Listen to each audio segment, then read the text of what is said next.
Hi all. బిఫోర్గానే చెప్పాను and మళ్ళీ repeat చేస్తున్నాను. ఏంటంటే చాలామంది నట్స్ తిన్నప్పుడు కానీ లేదంటే ఏదైనా వాటర్ తాగినప్పుడు లైక్ సీడ్స్వి, ఇప్పుడు ఫర్ ఎగ్జాంపుల్ జీలకర్ర, వాము, షాజీరా ఇలాంటివన్నీ మిక్స్ చేసుకొని తాగుతూ ఉంటారు. అండ్ అదేవిధంగా డ్రై ఫ్రూట్స్ తీసుకున్నప్పుడు కూడా అన్నీ మిక్స్ చేసుకొని తీసుకుంటూ ఉంటారు. It is very wrong. ఇది ఎందుకు అని అంటే, ఇప్పుడు ఫర్ ఎగ్జాంపుల్ చూడండి, మనం వేపాకు తిన్నాం అనుకోండి రెగ్యులర్గా, అది కొన్నాళ్ళ తర్వాత మన బాడీకి అడాప్ట్ అయిపోతుంది అండ్ వాటి బాడీ మీద పెద్దగా ఏమంటారు దాని ఇంపాక్ట్ కూడా కనిపించదు. అదేవిధంగా బాడీకి ఏది కూడా మనం రోజు అడాప్ట్ చేసేయకూడదు.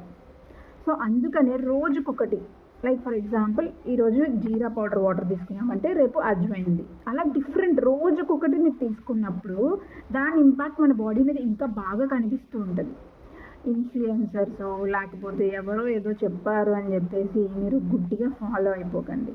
ఓకే, అది గుడ్ ఇంపాక్ట్ ఇవ్వచ్చు, బ్యాడ్ ఇంపాక్ట్ ఇవ్వచ్చు మీ బాడీ మీద, depending upon your body condition. So ఏదైనా వాడాలి ప్రతిరోజు, మీరు తినే జనరల్ రెగ్యులర్ ఫుడ్స్ కాకుండా మీరు కొంచెం మార్చాలనుకుంటున్నారు అని అన్నప్పుడు ఖచ్చితంగా మీరు ఒక డాక్టర్ అడ్వైస్ తీసుకోవడం అనేది చాలా మంచి అలవాటు. లైక్ ఇక్కడ మనం చూసినట్టయితే ఫర్ ఎగ్జాంపుల్ మనం అనుకుంటూ ఉంటాం వెస్ట్రన్ కంట్రీస్ వాళ్ళు మనంత హెల్తీ ఫుడ్స్ తినరు, ప్రిజర్వేటివ్ ఫుడ్స్ తింటారు, అయినా కానీ వాళ్ళకి ఎందుకని అంత హెల్త్ ఉంటుంది అని మనం అబ్జర్వ్ చేస్తుంటూ ఉంటే వాళ్ళ బాడీ అడాప్టబిలిటీ అయిపోయింది.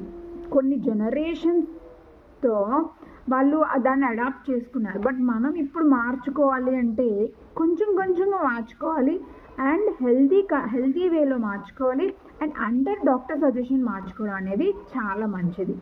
ఓకే, ఏదో ఫాలో అయ్యాము వాళ్ళకి పని చేస్తుంది కాబట్టి మాకు పని చేస్తుంది అనే రాంగ్ పర్సెప్షన్లోకి వెళ్ళిపోయి ఏది పడుతుంది వాడేయకండి. Okay, long live homeopathy, long live Hahnemann. ఇలాంటి వీడియోస్ కోసం మన ఛానల్ లైక్ చేయండి, షేర్ చేయండి, సబ్స్క్రైబ్ చేయండి.